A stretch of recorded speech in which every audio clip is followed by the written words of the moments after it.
Hello, welcome to Functional Bar. My name is Charles, and in today's video, we'll be discussing the map function as it pertains to lists. We're first going to talk about why we're learning the map function so early. It's a little bit more advanced than other curriculums would introduce at this point, but it's terribly useful in Haskell, so we first are going to learn about why we're learning it now. We'll talk about parametric polymorphism. It's one of the big words we're going to be using in this video. It just means we're going to have, and we'll discuss it a lot more in depth, but basically it means we can use variables for types. We'll talk about what the map function actually is as it pertains to lists. We'll look at the map function signature, and that's why we have to know this polymorphism first, so we can read the map function signature. And after we look at that polymorphism and then look at the map function signature, it should be pretty clear what's going on. Then we're going to talk about what the map function is actually good for more in the real world. The examples we'll be working with today and looking at today are really very didactic. They're designed for learning and teaching, and they're not intended for use in the real world. So it may be a little bit difficult to make that connection. So I'm going to go at a high level, go over what we might use the map function for. Then we'll have a quick review and wrap up for the day. So let's go ahead and get started with why we're learning the map function now.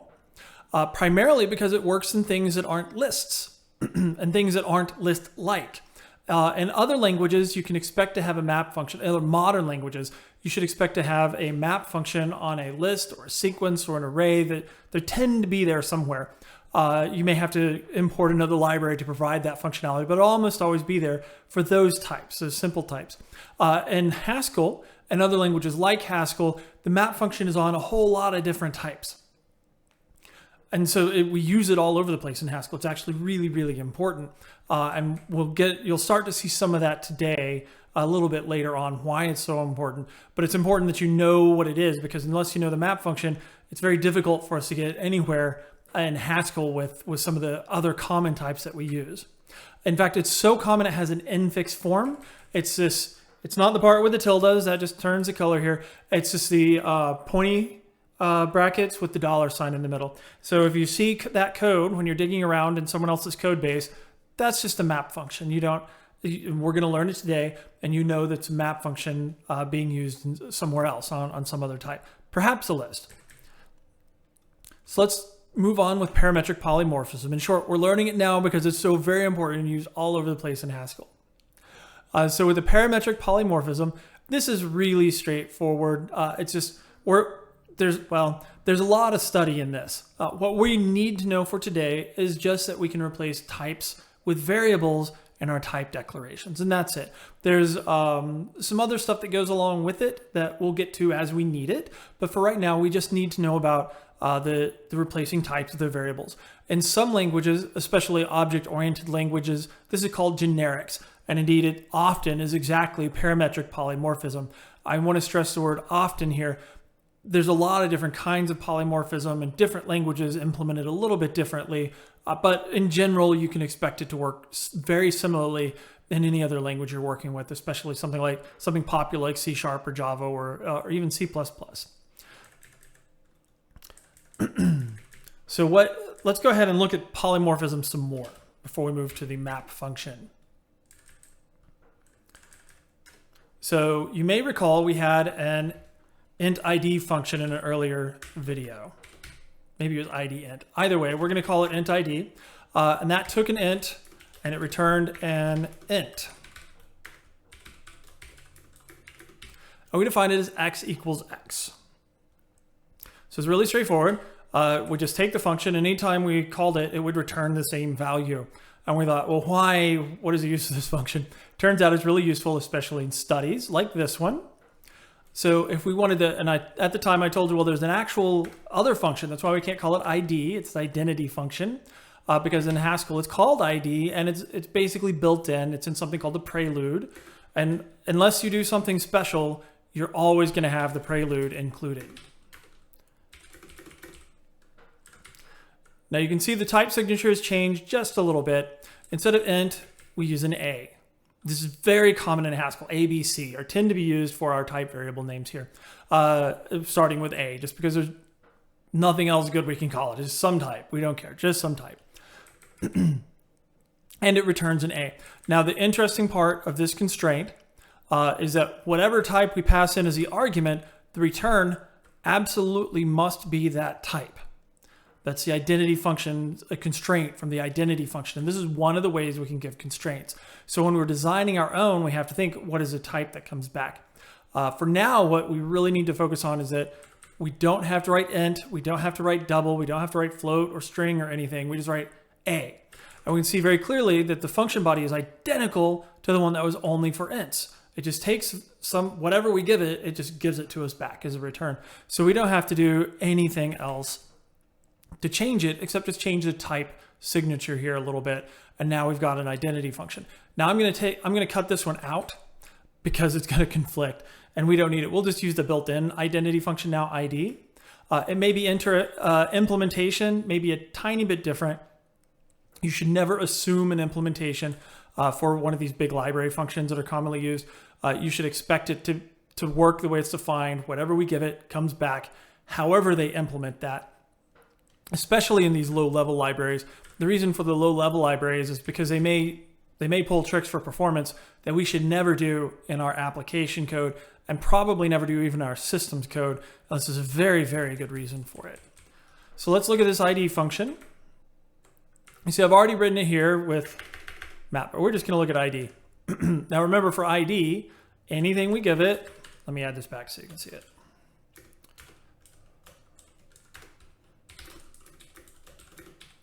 Anything we give it, it gives us back. So indeed, we can pass a list directly to ID, and we're gonna get that list right back.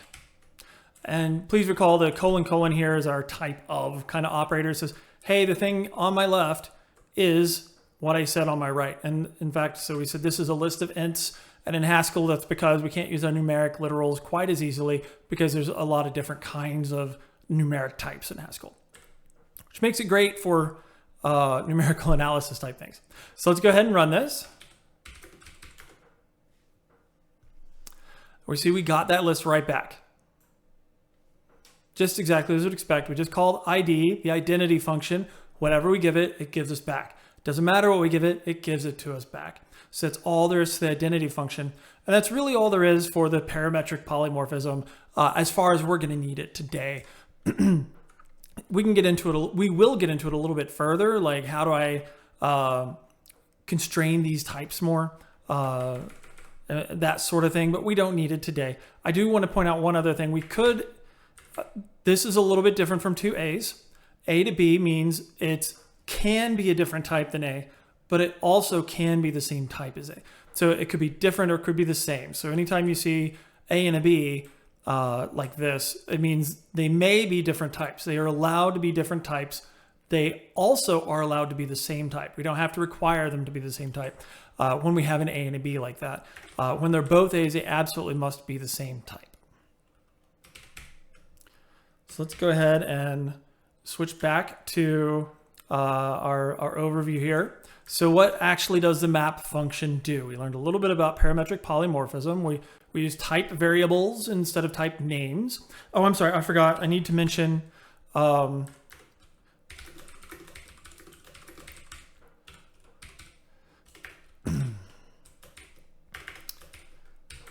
so we might have, so the difference between these concrete types and these abstract types is int here is capitalized, right? Let me get rid of this so you can see it highlighted. So int here is capitalized. The A is not capitalized. So when we're using a concrete type, that is a type that we've already defined somewhere, we want to use a capital letter to start that type off with. Whenever we're using a type variable, it's a lowercase letter. That's by convention. You can break that. You can do whatever you want. The compiler will allow it. But your friends and family and everyone else that reads your code is probably going to want to murder you. It's because it's such a strong convention. The types are all in something called Haskell case. And the function names, just for the curious, are in camel case. And you see the only difference between the two is Haskell's case starts with a capital, camel case starts with a lower letter. Now, the style used for function names, I've seen it vary all over the place, so don't stick too much with that. But for the making sure your types start with a capital letter, that's very important. I've never seen anyone violate that. And then the lowercase letters for the type variables in our polymorphic functions is also similar. It's really, really common. And you'll see when you start reading the docs, you'll see a lot of A's and B's, and that's fine. All right, so that's about the parametric polymorphism or generics, just how we can like make our types, our functions more usable, how we can use a type variable or variable in place of our types. So what does a map function actually do? Put simply, it takes a list of something and turns it into a list of something else. There are a few other things that go along with it. The list has to have the exact same number of elements that it returns, has to be the exact same number of elements, and but that's it. Basically, we take a list of groceries and we turn it into a list of costs, something like that. Map is a higher order function. This is another big word. We're not going to study higher order functions today. In particular, we're going to study map specifically. Map happens to be a higher order function. A higher order function is just a function that accepts a function as a parameter and or returns a function as a result. It can do both one of those things. If it does either of those things, then it is a higher order function. Map, we can think of it as applying a function to an entire list. And that's part of just turning a list into something else, right? We call map, we give it a function, and we give it a list, and it takes that function and it applies it to every element in that list, and the result is a list that has had that function applied to it, to every element. And we'll get to some examples, and that'll make a little more sense. I think this top level, this first one here is the best way to describe it generally in more plain English. Finally, and this is, I think, the most important way to think of map, even though it's maybe is going to require a lot more practice to get used to and to build some intuition about it, I still want to introduce it now, and that's because it's so important. Map will lift a function over something into the world of lists of something. So if we have a function that only works on ints, then we can lift it to work on lists of ints with the map function. So that's a really important concept to get to, and we'll look at it a little bit more, and we're going to see how this actually turns out to be very powerful, and we'll see how it applies to make our life easier as programmers. Along with this, let's look at the function signature too. Now remember, we just looked at the little lowercase a's and b's and things, and that just means, hey, it's a type. We don't know what type it is yet, but we know it's a type, and we don't particularly care. And all of the A's have to have the same type, and all of the B's have to have the same type. And it's fine if they happen to both be the same type, but they may be different types. So we could have a function that takes ints and turns it into strings, or strings and turns it into ints. And the only thing here is our list that we pass in has to have the same type as A, right? And so this function, these grouping symbols in the type, I think is the first time we've seen it. So we've got the parens around the A pointy B, the A arrow B, and that just means that this is a function. In fact, the way Haskell type signatures work, we could leave these parentheses out. I've never seen anyone do it. Whenever there's a function, we always put those parentheses around it so everyone knows this is a function. That's just how we do it by convention, to let people know there needs to be a function there. So let's go look at the map function a little bit. We've already got an integer, a list of integers. We happen to already be calling the identity function ID. And so this is a different way to get the same result. In fact, it's not as good a way to get the same result, but it does illustrate what we're doing a little bit differently here. We're lifting ID such that it works on a list. Now, originally, ID works on anything. It doesn't care what it is. So ID originally would work on a list, but this is going to work on a list a little bit differently. And so we expect the same result, 1, 2, 3. So let's run it. The difference here is that ID is now called, instead of on the whole list, ID is now called on each element of the list. And we see that the result is the same as we would expect. So it's semantically equivalent, though we probably would never use ID in this case. We might. There may be cases where you think, oh, this makes a lot of sense, let's do it. But we probably would never do that. So let's make a more interesting function here.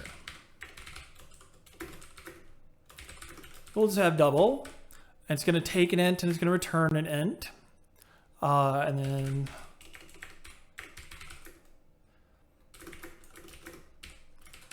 so it just takes 2 times x. So this is a little more clear. So we see that double accepts an int and returns an int. Double does not accept a list. Not at all. Double does not work on a list. And so in order to make it work on a list, if we want to make it work on a list, we can use map to make it work on a list. This is part of that lifting it into a computational context, right? Because now we're lifting the function into a different world, from a world of only ints into a world of lists of ints. And we know how to do that. We know how to change that function. So we just call double here. We just pass it in exactly like we would any other variable. It's not quite a variable. This is a function, but in Haskell, variables may be functions. So we call map as our function. Double is the function we're passing in. And then L is our list. So we're going to run that, and we're going to see that every element in the list is doubled to 246.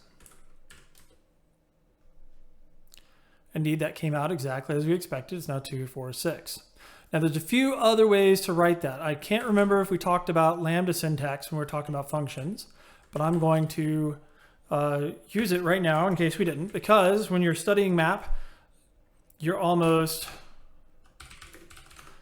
always going to see lambda expressions. So this is real quick. I think we talked about it before, but it should be pretty easy to pick up on if you haven't.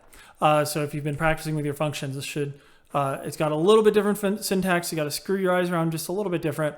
The backslash is meant to be the lambda. That's just how we write it in Haskell. X is the name of our parameter, just like it is up here. And our function with the name, we have an X. And then this arrow means is what separates the parameter, the head of the function, from the body of the function. The head of the function is everything to the left of the arrow or to the left of the equal sign. And then the body of the function is everything to the right. And we need this special syntax here because it's we don't have everything else around it, right? This is sort of inline, so it's got a little bit different syntax. And then we just call 2 times x, exactly as we did up top. I formatted a little bit differently. I would normally format things with spaces here.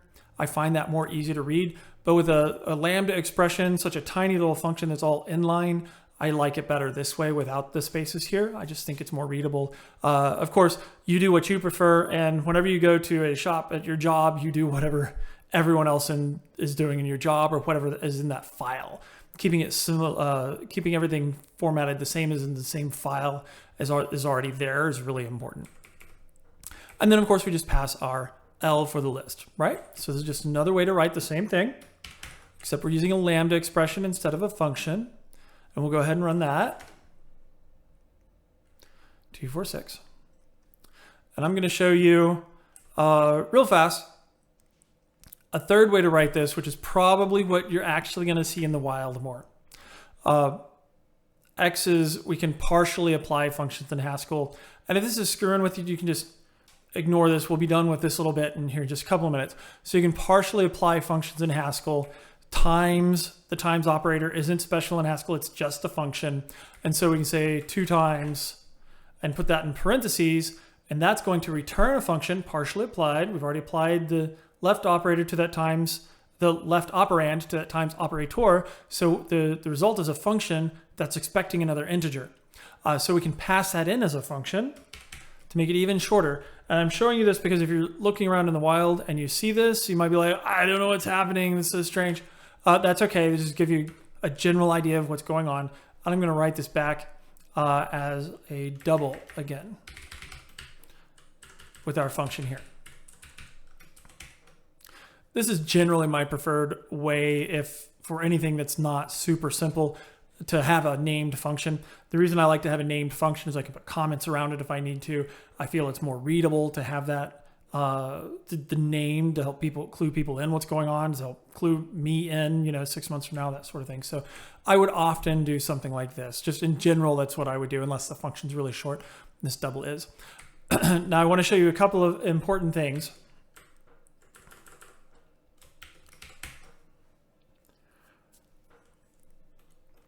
Again, this is about the partial application, but it's more about the concept of map taking a function and turning it into a function that works on lists.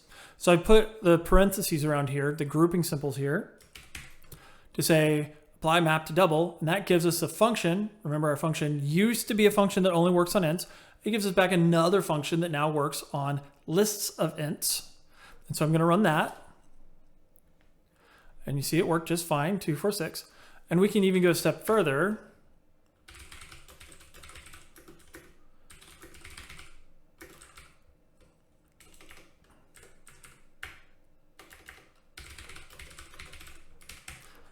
Remember, I said a variable in Haskell can hold a function, and this is a perfectly legitimate thing to do in Haskell. It's used all over the place.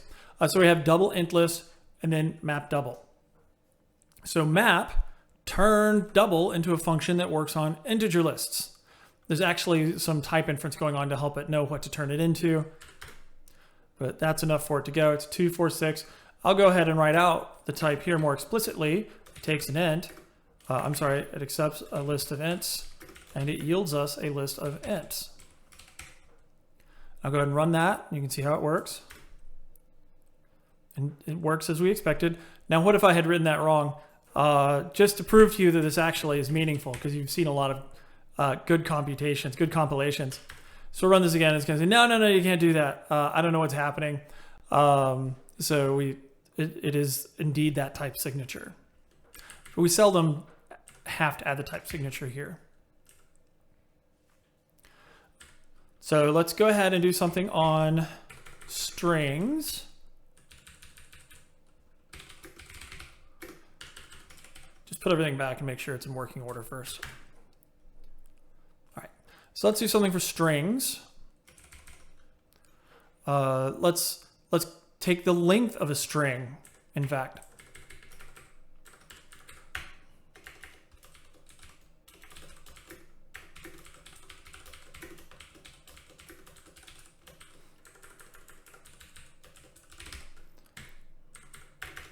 We're just going to use another built-in function, length.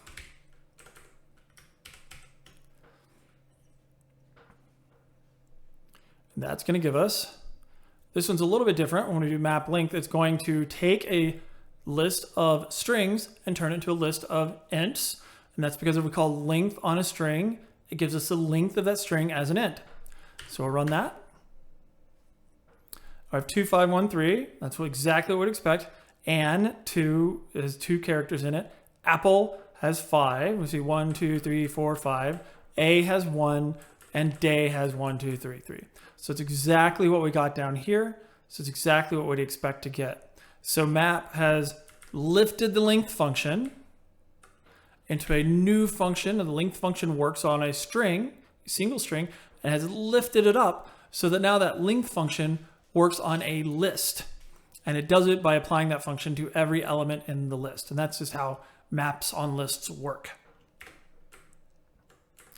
So you see it works on strings. Actually, and that actually shows us that we can take a list of strings and turn it into a list of integers happily without any extra work. All right, so we looked at all that stuff, and you see the examples are really didactic, yet we can double a list. When would I ever want to do that? It might happen occasionally, but it's certainly not an everyday thing. We can count the lists of the number of characters in a list of strings. That seems like it might happen more often. I can't remember the last time I've actually had to do it. So what do we actually use the map function for? What are some real world examples of this function? Well, it turns out that most forms of data processing can be expressed in terms of map and fold. Now we're talking about map in today's video. The next video we'll talk about fold. The fold takes a list and can return anything else. Map takes a list and has to return. It must return a list of the same number of elements. They don't have to be the same thing. They don't have to be the same type, but it must return another list of the same number of elements. Fold will take a list and turn it into something else. Fold is often called reduce, or something that's like fold is often called reduce. When you read about it online, people will call it map and reduce. That was a big name. And that's because using these purely functional concepts, these purely functional functions, map is purely functional, fold is purely functional. People can take these and spit them out to a whole bunch of different computers on a big data farm. So like you might have your data stored on 1,000 different computers. And so you'd send out your map function, you conceptually treat it as a list, send your map function out to each of those thousands of computers, have it perform the change to all of those, and then you'd have your fold function consume those to produce some result. Another common example here would be let's say you're getting something off a REST API. You fetch data off the internet. This is pretty common. So you'd go out and you'd hit some HTTP endpoint. For those of you who don't know what a REST API is, it's just like a program can browse the web. The data usually comes back as JSON. Doesn't have to be, but it often is something called JSON, which is just a data format, and we'll learn about that much later. But if you already happen to know, you'll get the JSON back. Now, often when you get that back, the data back has more data than what you'd want.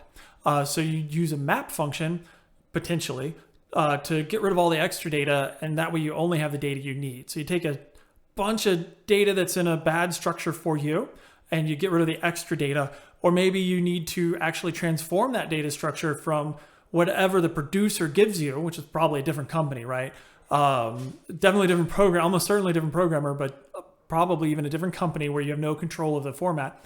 And then you take that data format they give you and you turn it into one that's suitable for your computation. That's really common. You get back an object of people and you want to turn it into a list of people, you turn it into a list of names, that sort of thing. Changing a function from one that doesn't work on lists to a function that works on lists is also very, very common. We tend to think about it more in terms of when I'm dealing with data processing specifically, I tend to think of it more as transforming all the elements in a list, but I don't think of it as iterating across a list. I think of it as just changing the list, the stuff in the list. And so we're changing a function that works on a normal thing. So if you can write a function that works on one element of the list, you can write a function that works on everything in the list, and you do it by just writing that one function and then calling map and that function you just wrote in the list, and that's going to do it. So I've got a few examples here, more concrete examples. We can turn a list of book infos into a list of authors. Now we haven't learned how to define our own types yet, and we'll get there. But because we haven't learned to define our own types yet, I didn't want to show you actual examples. So it's just real high level. Turn a list of book infos into a list of authors might be really common, or turn a list of people. Maybe you fetched a list of people and you can turn it into a list of names, or maybe you've got a list of people and you want to turn it into a list of first name, space, last name, that sort of thing. Encrypting a list of strings. So like in a chat, a chat messenger, your message history might very well be stored as a list or something very closely related to a list. And then you'd want to encrypt everything in that message buffer for, you don't want people to read it and have some other way to decrypt it, etc. So for that encryption, you'd use potentially a map function, because you'd write your encrypt function for the string and then you'd call map encrypt function and pass it the list of message history. And that goes along with we're talking about the REST APIs, just storing data on your file system. You might do the same thing with the map, especially if you have like a CSV file to process or whatnot. You'd hoist that all up. It'd be a list of strings. Each line would be a string. Typically, each line would be a string. And then you'd go ahead and call map to encrypt every line, or to turn whatever's in that line, maybe it's a CSV record or whatnot, into a actual data structure. So there's a lot of utility in map in the real world. So what are some of our suggestions for practice here? And again, you can come up with your own examples just so long as you're using the map function on lists. The only criteria, of course, is that you're able to correctly predict the results. So say, oh, I want to turn a list of integers into double those integers or triple those integers in this case. So you ought to know what you want to do to it, and you ought to be able to write out your original list and then the list that is resulted after mapping it with your new function. So some quick examples here. Triple every int in a list, and we did something very similar to this just a minute ago. We doubled everything in a list, so tripling everything in a list ought to be just one step further. Take the square root of every double in a list. Now the square root is a function, it's already there. You don't have to write it, it's just sqrt. This is a really common spelling for square root.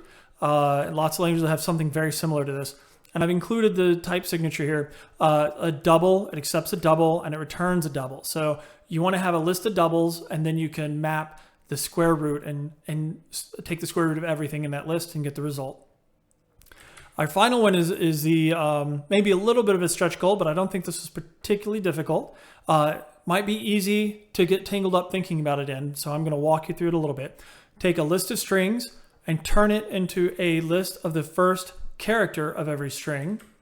So here's our example to show what we want. So we have a list, it's hello, world, and other. And at the end of that, let me change this to a yield sign there, not an equal sign. And at the end of that, we want a list of H, W, and O. So hello starts with H, so we just take the first character off H. World starts with W, so we just take the first character off of world. And then other starts with O, so we just, again, take the first character off and put it in O. Now, we're talking about map here. We're going to use the map function. So you don't have to process the list. All you have to do is write a function that takes the first character off a list. And remember, there's a head and tail. We already talked about how to split a list into head and tail in the previous video. So you can go rewatch that video if you need to. And then once you know how to split that list into a head and tail, just keep the head and return the head as the value. We probably even have a function that already does it in there. And then you can use map on that function. I would encourage you to go ahead and, if you can remember at all that how to pattern match a list to get the head and the tail off of it, then try to go ahead and write this without looking at the other video, just to practice remembering how to do that. All right, and that is all for today's video. So let's quickly review. We talked about why we're learning a map now, and that is because it is used all over Haskell, and so we need to learn how to use map now instead of waiting until data structures or some advanced programming class. It's often deferred just because it's really abstract and it can be a little bit difficult to teach. So we're glossing over the abstract parts, and we're focusing on what map actually does and how to use it from an end user perspective, like a programmer perspective, not how to write our own version. We briefly introduced parametric polymorphism. It's a big word. It just means we can use type variables in place of types. We can like say, hey, this is some type. I don't know it yet. The compiler will figure it out later. Often it's called generics, but parametric polymorphism is a more correct term or more specific term when we're talking about what happens in Haskell. We talked about what the map function actually is. It takes a list of something and turns it into a list of something else. Now those two lists always are going to have the same number of elements. If we need to do a different thing to that list, we're probably going to want the fold function, which we'll talk about in the next video. We looked at the map function signature, really straightforward. Got a little bit of new syntax with the grouping symbols here, and the parametric polymorphism takes a function that maps from A to B, a list that is a list of type A, and returns us a list of type B. And that's all the map function is. So that's why we had to learn about the parametric polymorphism. Then we talked about what the map is good for, and that it's useful all over in data processing. We might use it every day of our lives as a software engineer. We might use it 3 times a week. Sort of depends on what we're doing and what our workload is. And then we looked at our suggestions for practice, with this last one being the most important, where you're going to take a list of strings and turn it into a list of the first character of every word of that string. And then we reviewed. So as always, that's it for today's video. As always, questions and comments are welcome. Thank you for watching. Please click like and subscribe, and I hope you have a wonderful day.